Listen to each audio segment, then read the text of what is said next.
the report. I call the member for Taupo Hunter. Thank you, Mr Temporary Speaker. I thank you for the opportunity to comment on the 9th Digest prepared by the Legislation Review Committee of this, the 56th Parliament. A total of 18 bills were introduced in the sitting week commencing 20 October. Similar to the previous week, a number of these bills contained extensive reforms and represented considerable work conducted by the government over the past few years. Due to time constraints, I won't discuss all of the bills considered by the committee in this digest, so I will restrict my comments to just a few of the more substantive issues. Firstly, the committee considered the Bail Amendment Bill and Cognate Terrorism Police Powers Amendment Bill. These bills form part of the government's work to protect the community from terrorism. With regard to the Terrorism Police Powers Bill, the committee noted that the bill extends the operation of preventative detention orders.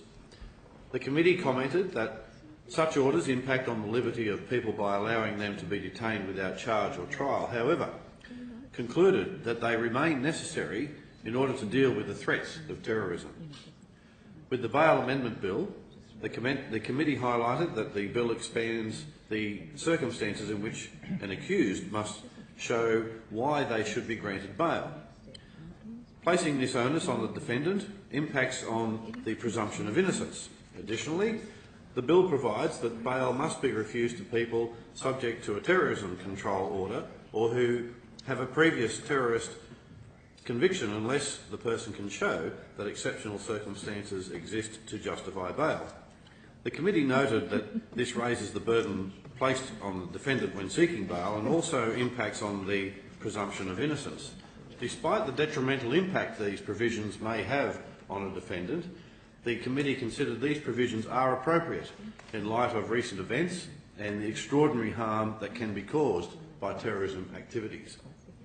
Another bill considered in this digest was the Criminal Procedure Amendment Child Sexual Offence Evidence Pilot Bill 2015.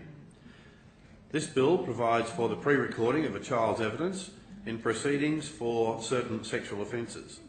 The committee noted that allowing evidence to be pre-recorded may in some circumstances impact on an accused's right to a fair trial. However, the committee concluded that the benefits in protecting vulnerable witnesses from having to appear in stressful court proceedings outweighed any possible negative impact to an accused. The committee also commented on the Prevention of Cruelty to Animals Amendment Stock Animals Bill. This bill seeks to introduce new requirements relating to the operation of abattoirs and intensive livestock housing facilities. The owners of such facilities will be required to install fire sprinkler systems, alarm systems and CCTV facilities. The bill introduces strict liability in relation to the requirements, and failure to comply with these requirements may result in a period of imprisonment. The committee will always comment where strict liability is imposed because the Crown is not required to prove intent, recklessness or negligence on the part of the accused. However, the committee frequently makes no adverse comment because strict liability is common in regulatory settings and there are usually only small financial penalties for non-compliance. In this case, however, the penalties for non-compliance involve a period of imprisonment, and as such, the committee has concerns that this trespasses on personal rights and liberties. Mr Temporary Speaker, given the large number of bills that were considered by the committee, and I did say I would restrict my comments to just a few of them, more substantive comments that were made in the digest. This certainly concludes my remarks for this week's digest.